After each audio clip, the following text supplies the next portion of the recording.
What's up everyone, Savage Gamer here, and today I wanted to present you guys with something different. So I dug out an overlooked gem of the series about digging up gems and other neat treasures. This is the Cave Digger series, and stay tuned to the end where I ask the lead developers some questions about the development and future of the Cave Digger series of games, and he was kind enough to provide me with the answers.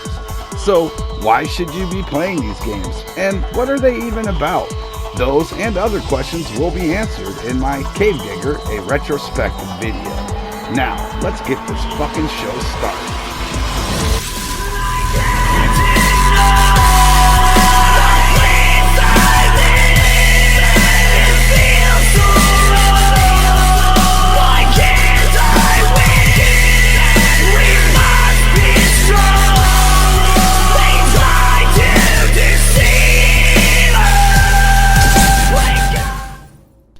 Welcome to Cave Digger 1, the first of two iterations of this series, developed by VR Kiwi in 2018 and available on the PSVR and Quest 2 headsets. All my footage throughout this video is on the PS4 Pro using the PSVR headset and the Move controls. In Cave Digger 1, the objective is to find gems in order to ultimately access the train and unlock new areas for exploration and treasure hunting. But we aren't there yet, so let's get started closer to the beginning.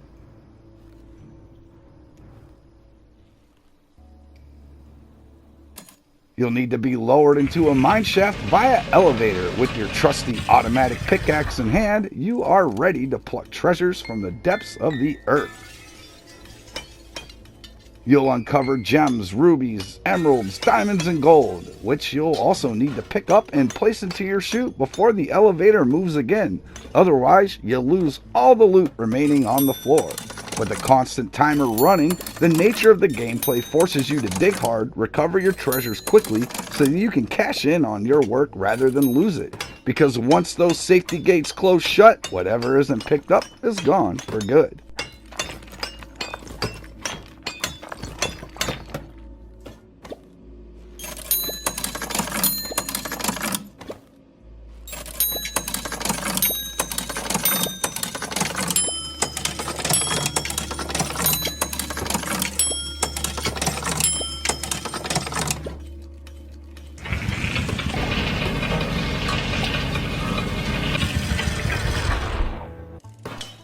Once you emerge back topside, all your recovered loot is added up, and you can use your earnings to buy new equipment or unlock items from the town board.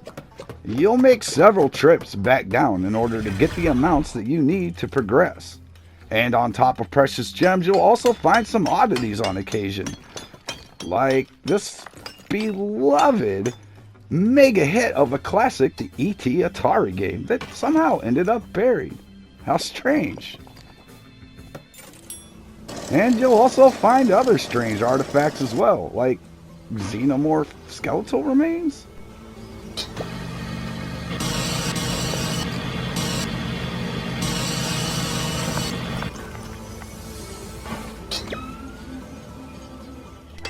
And on each trip down, you have the potential to take a trip and get down on magic mushrooms. And with each mushroom trip having a unique experience to be enjoyed. Far out, man.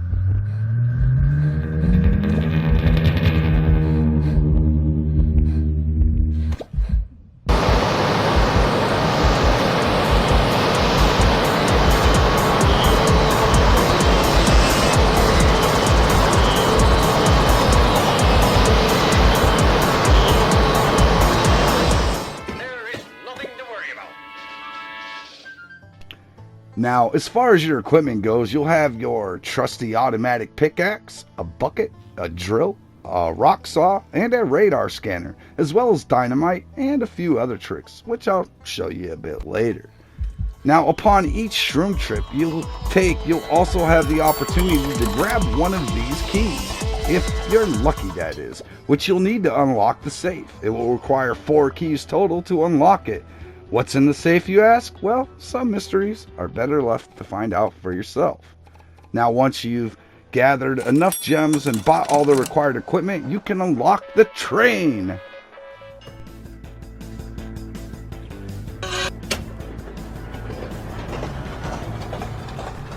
The train will allow you to journey to all new terrain, and the game changes from being stuck in a shaft digathon to more of an open explorational setting. And you'll want to keep your eyes open in order to stop the train when you spot a site worth checking out, and you may even make a new friend along the way. This is Chompy, who Dark Souls had me immediately terrified of, but this is no murderous mimic, he's like a pet.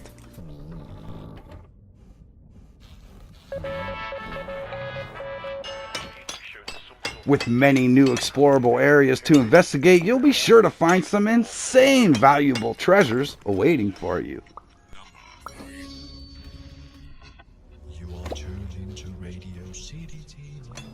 And some maybe not so valuable stuff, like the rubber chicken, for example.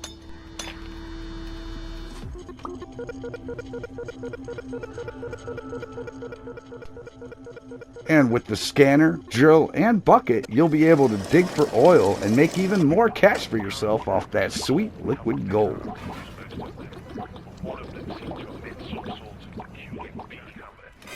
And you'll also discover a few other strange relics of the past as well.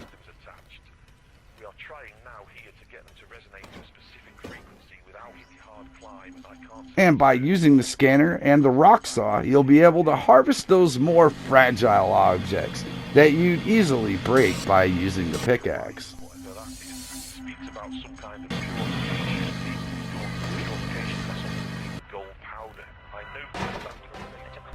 And make sure to open all those treasure chests just laying around as well for some really valuable and unique treasures.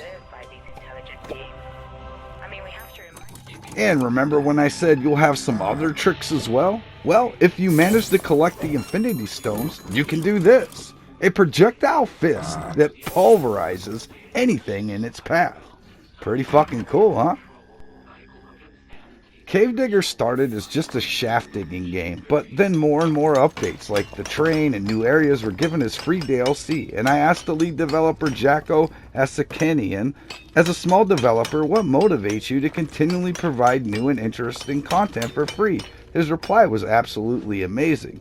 He says, well, nobody told me to stop. Also, it keeps up interest in the game and helps to build the community.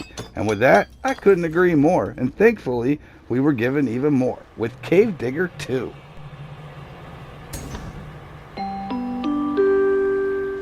This is the Merchant Trading Company onboarding introduction reel for new laborers. Hey, over here. You look like you could use a hand.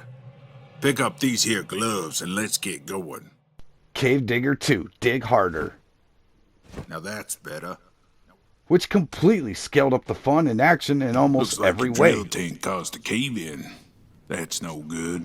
It took what the first game's train level concept was and developed that out into a massive scale with a more open world environment, adding in enemies and weapons, as well as far more loot to be found than ever before. Look at your left glove. You can keep track of your accounts with the dials on it. Why don't you open up the mail order catalog? Maybe you can already buy something. Irons. Eating irons for their supper, digging irons for their mining, and shooting irons for when something gets in the way of the other two. Having a weapon with endless ammunition was a much appreciated addition, adding to not only the fun aspect, but also implementing action.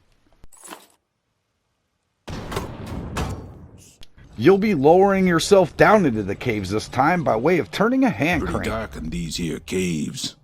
It's a good thing there's a miner's torch in most rooms. Snap your fingers, rookie, and light up that torch over there. With your gloves having the ability to turn into a fucking Bic lighter, the only thing missing here is a nice fat ass every time we go up to the surface. Root around this old mining camp, and let's head for the elevator there to go deeper. With several new enemies to fend off, combat was just the perfect fit for this game. It added an entire new threat and engaging action into an already addictively fun concept. The locations here are sprawling. No claustrophobia here, as you'll have plenty of room to stretch and walk about freely. digging treasures and filling your pack up along the way and killing plants that are in your way. It all just feels so much more immersive and fun.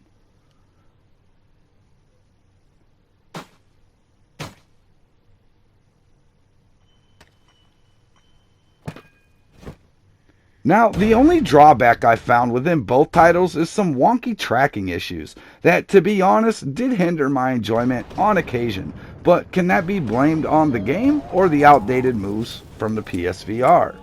I'm unsure, but I wanted to be transparent. If playing this on PSVR, you may have occasional tracking issues. But besides that one issue, everything else here from gameplay, graphics, sound design, and locations were all excellent for a small developer.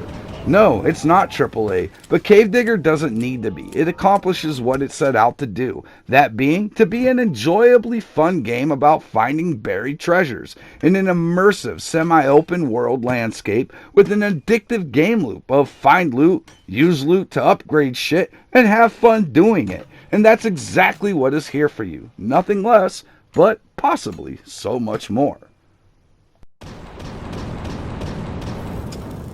Well done, rookie. Them things will be in good company down in whatever hell you sent them to. The lighting effects are excellent, as well as some stages just look gorgeous in the headset. Again, keep in mind, this is not a AAA development team. This is where it all started. Just a cave, a pickaxe, and a lot of loot. But what they accomplish here is worth acknowledging and appreciating nonetheless. And the further you explore this world, the more new and interesting things you'll start to notice. Between enemies, booby traps, specialized loot, and so much more. Cave Digger 2 just has a lot of depth put into its gameplay and lore. Such as using caution upon opening new areas and using cover in order to combat the enemies.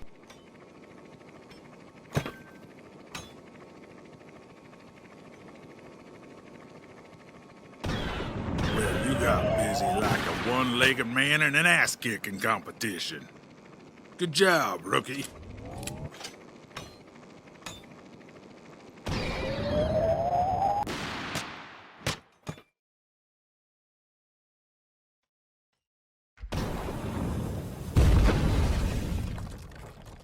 You'll also discover several mysterious things along the way, which I won't spoil for you, but here's a small example of that. I located a safe with a riddle I needed to answer in order to open the safe.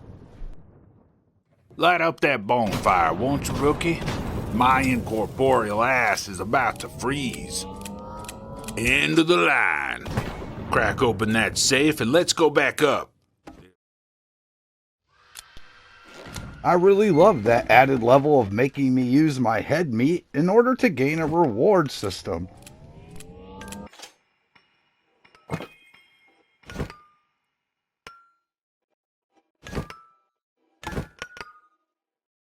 You should read that. Maybe you can learn something there, rookie. Another cool thing is that your backpack, it does have limited space. However, you can continue to fill it up and it will keep the most valuable items and kick out the least valuable shit. And this game also encourages you to just fuck around, play outside the box however you want, break shit, just ultimately have fun in its world. And each expedition is 3 levels deep. Once you complete the 3rd level, you go back up topside and unpack all your treasure, turning it into cash that you can spend on upgrades and unlock new things. Only you could harness it somehow. Now don't you forget to take your loot up to that there grinder. The devil wants his due. This feels pretty damn satisfying, I must admit.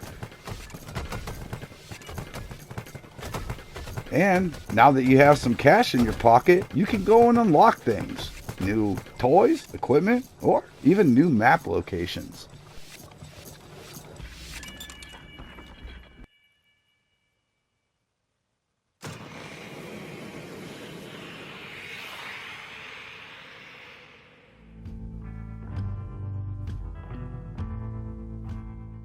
An upgrade to your mind gives you a gambling-like ability where you never know what you could get. More monsters, less loot, more loot, less monsters. It's a gamble, but it's cool that it's here.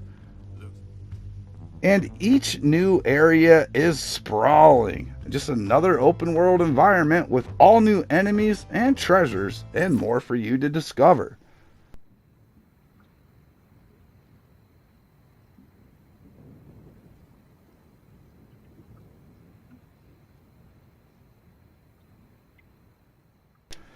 You can even build yourself a home, and it's in that home that you'll be able to actually see yourself and customize your character's look however you want.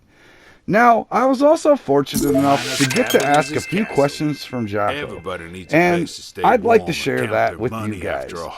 First, I asked, what would you say is the most memorable part of playing Cave Digger 1 and 2? For example, mine is definitely the shroom trips and how vastly different they can be. His reply back was, I like the different endings, especially the space elevator, vault, and LSD endings of Cave Digger 1, and the brain and meteorite endings of Cave Digger 2. The latter still has not been found by anyone. I then asked, is there anything that either due to time or financial restraints or restraints to the hardware that you really wanted to implement but it just couldn't be done? His reply, we had to cut the 5th biome altogether from Cave Digger 2, or rather combine it into the Eerie Ruins biome. The Deep Mines biome would have had its own set of loot and enemies and mechanics, and I also had to cut the porn star Chompy because the artist wouldn't draw her, and the modeler wouldn't model her, and the coder wouldn't code her. Finally, I asked, what, if anything, can we potentially see from a 3rd iteration of the Cave Digger series?